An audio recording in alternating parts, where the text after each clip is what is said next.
ఒకే Telugu view పాయింట్కి తిరిగి స్వాగతం. పాకిస్తాన్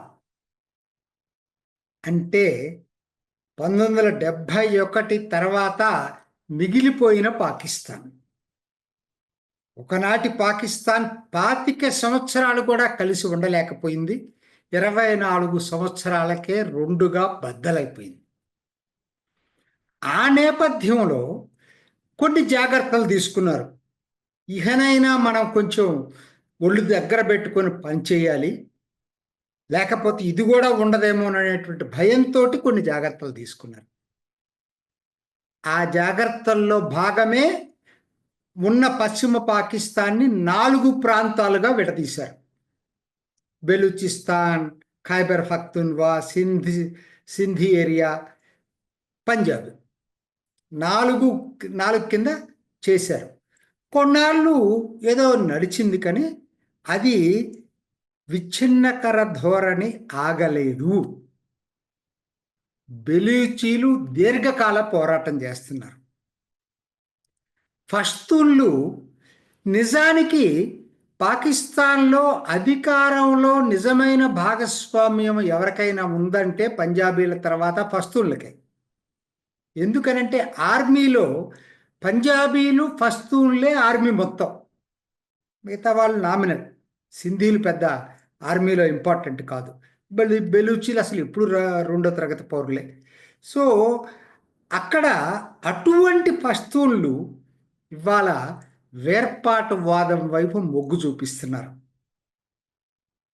అఫ్కోర్స్ సింధీలు మొదటి నుంచి కూడా వాళ్ళకి అసలు ఈ పంజాబీలు వచ్చి మమ్మల్ని డామినేట్ చేస్తున్నారు, సింధీ మాది అసలు చాలా చరిత్ర ఉన్నటువంటి ప్రాంతం అనేటువంటి భావన సింధీలకు ఎప్పటి నుంచో ఉంది.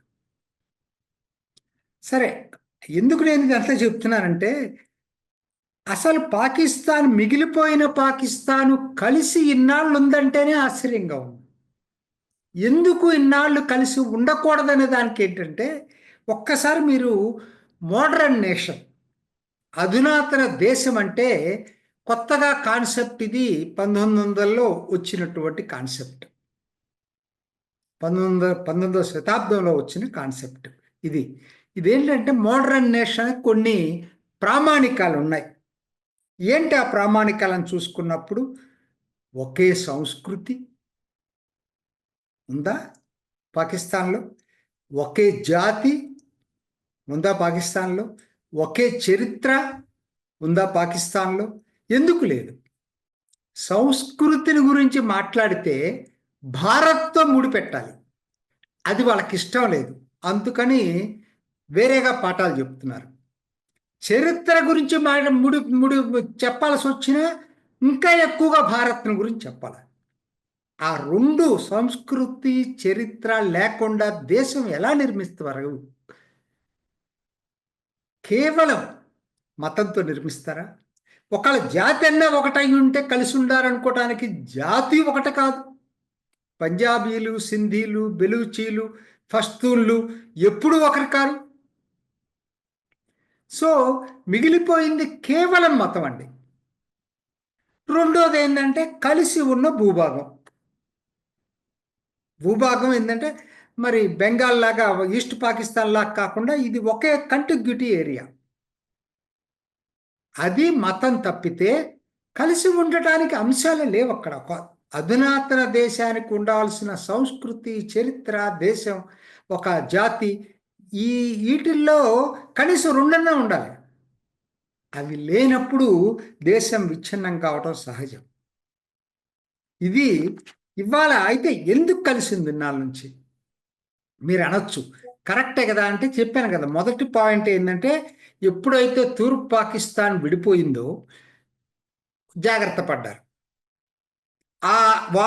వాళ్ళు ఎందుకు విడిపోయారనే దాన్ని కొన్ని అడ్రస్ చేయడానికి ప్రయత్నం చేశారు.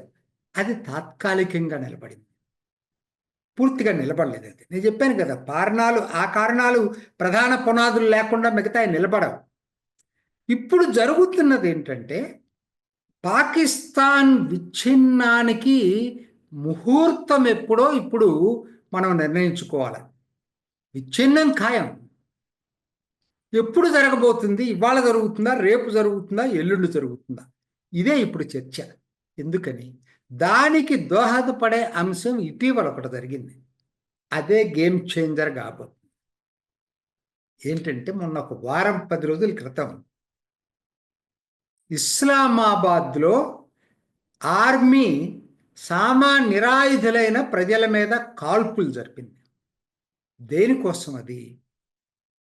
చలో ఇస్లామాబాద్ అని పిటిఐ ఇమ్రాన్ ఖాన్ పార్టీ పిలిపించింది.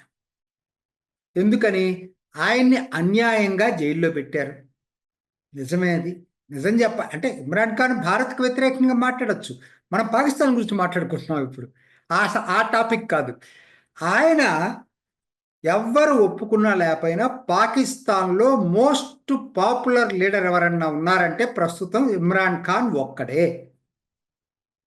ఇది నిజం. మరి ఆయన నిజంగా కనుక ఇంపార్షియల్గా ఎన్నిక జరిగినట్టయితే ఇమ్రాన్ ఖాన్ ఆటోమేటిక్గా ప్రధానమంత్రి అయి ఉండేవాడు. కాకపోతే వచ్చిన ఇబ్బందులు ఏంటంటే ఆర్మీతో తగాద పెట్టుకున్నాడు. పాకిస్తాన్లో ఆర్మీనే సెలెక్ట్ చేస్తుంది ప్రైమ్ మినిస్టర్ని. పేరుకి ఎన్నికలు సెలెక్ట్ చేసేది ఆర్మీ. సో ఒకనాడు ఇమ్రాన్ ఖాన్ కూడా ఆర్మీ సెలెక్ట్ చేస్తేనే వచ్చాడు అట్లా. So it is not an election, it is a selection. కాకపోతే ఈసారి చాలా కష్టమైంది ఆర్మీకి. ఇమ్రాన్ ఖాన్కున్న పాపులారిటీకి వాళ్ళు ఇష్టం వచ్చినట్టుగా ఏదో రిగ్గింగ్ చేసి చేయాలన్నా కూడా సాధ్యం కాల. చాలా కష్టపడ్డారు. చాలా కష్టపడినా మొత్తం మీద ఏంటంటే ఇప్పుడు ఏదో బొటాబట్టి మెజారిటీతో నడుపుతున్నారు తప్పితే మొత్తం మీద మాత్రం ఇమ్రాన్ ఖాన్కి ఈ రోజుకి జనంలో పలుకుబడి పెరిగింది. అయితే ఆయన్ని బయట ఉంటే కష్టం మేనేజ్ చేయటం అని చెప్పి లోపల వేసేశారు, నిర్బంధంలో పెట్టారు. అది 2023 మే అనుకుంటా. అప్పటి నుంచి ఇప్పటిదాకా నిర్బంధంలో ఉన్నాడు. ఆయన ఫ్రస్ట్రేషన్లో కాల్ ఇచ్చాడు. చలో ఇస్లామాబాద్ అని చెప్పి వాళ్ళ శ్రేణులకు పిలిపించాడు. అయితే ప్రిపరేషన్స్ ఎక్కువ ఉన్నట్లేవు. వచ్చారు. వచ్చిన వాళ్ళని కాల్చి పారేశారు. వాళ్ళు ఏదో కంటైనర్స్ పెట్టారు. కంటైనర్స్ పెట్టినా కంటైనర్స్ దూకి వచ్చారు. వాళ్ళని కనపడిన వాళ్ళని కాల్చి పారేశారు. ఎంతమందిని కాల్చారన్నది ఈ రోజుకి తెలియట్లేదు. అఫీషియల్గా 6-7 ఎంతో ఇచ్చారు. వాస్తవానికి 100ల్లో ఉన్నారని చెప్తున్నారు. ఇంకొక ఇంపార్టెంట్ విషయం తెలుసుకోవాలి ఇక్కడ. పీటీఐ తరఫున వచ్చిన వాళ్ళు ఎక్కువ మంది ఫస్తూన్లు వచ్చారు. దాన్ని మనం మర్చిపోవద్దు. ఎక్కువ మంది ఫస్తూన్లు వచ్చారు. నేను చెప్పాను కదా, ఆర్మీలో పంజాబీల తర్వాత ప్రధానమైన పాత్ర పోషిస్తుంది ఫస్తూన్లు. అధికారంలో భాగస్వామ్యం భావిస్తున్న వాళ్ళు కూడా ఫస్తూన్లు. వాళ్ళ మీద కాల్పులు జరిపారు. ఇప్పటికే మీకు ఒకవైపు ఫేటా ఏరియా, అక్కడ ఫేటా ఏరియా అని కొన్ని ప్రాంతాలు ఉన్నాయి కదా, అక్కడ వాళ్ళు ఎప్పుడూ అనుకూలంగా లేరు. అక్కడ పాకిస్తాన్ తాలిబాన్ ప్రభావం ఎక్కువ ఉంది. ఆఫ్ఘనిస్తాన్ తాలిబాన్ల ప్రభావం కూడా ఉంది. మిగతా ఏరియాలో ఉన్నటువంటి పీటీఐ ఇవాళ వాళ్ళల్లో కూడా అసంతృప్తి తీవ్రంగా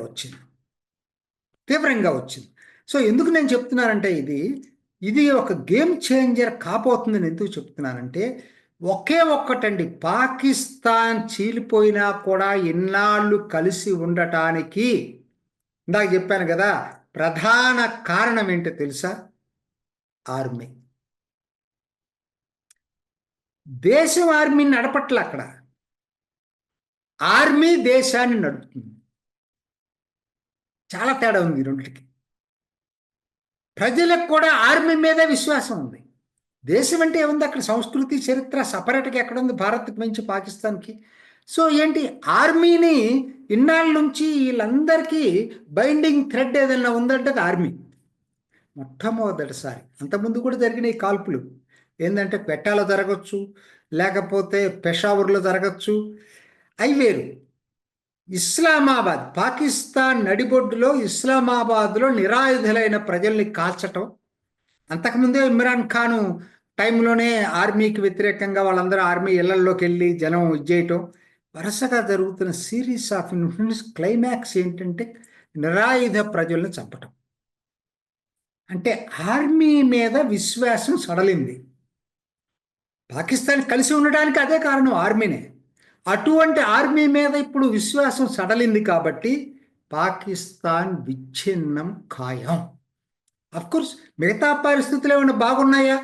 అధిక ధరలు, ఇన్ఫ్లేషన్ తారాస్థాయిలో ఉంది, ఉగ్రవాదం పురులిప్పి నాట్యమాడుతుంది. తర్వాత మైనారిటీలు అంటే హిందువులను వదిలిపెట్టండి, ఎప్పుడో వాళ్ళని ఖతం చేశారు.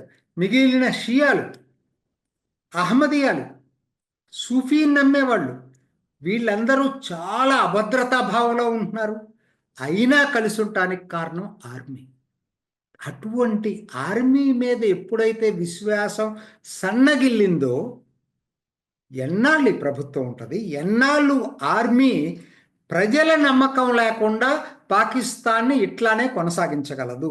ఇది 100 బిలియన్ క్వశ్చన్గా ఇవాళ పాకిస్తాన్ గురించి ఆలోచించే రాజకీయ పరిశీలకులు చెప్తున్న మాట. కేవలం సమయం, ముహూర్తం మాత్రమే మిగిలిన్నాయి. దానికి 2025వ సంవత్సరం కీలకం కాబోతుందా? ఇది అందరి మనసులో ఉన్నది. ప్రపంచ పటంలో పాకిస్తాన్ బదులు పంజాబిస్తాన్ అనేటువంటి దేశం ఏర్పడబోతుందా? అవునని చెప్తున్నాయి రాజకీయ పరిశీలకులు. మనం వేచి ఆసక్తిగా 2025 కోసం ఎదురు చూద్దాం. జరిగే అవకాశాలు 50-50 ఉన్నాయని నాకు అనిపిస్తా ఉంది.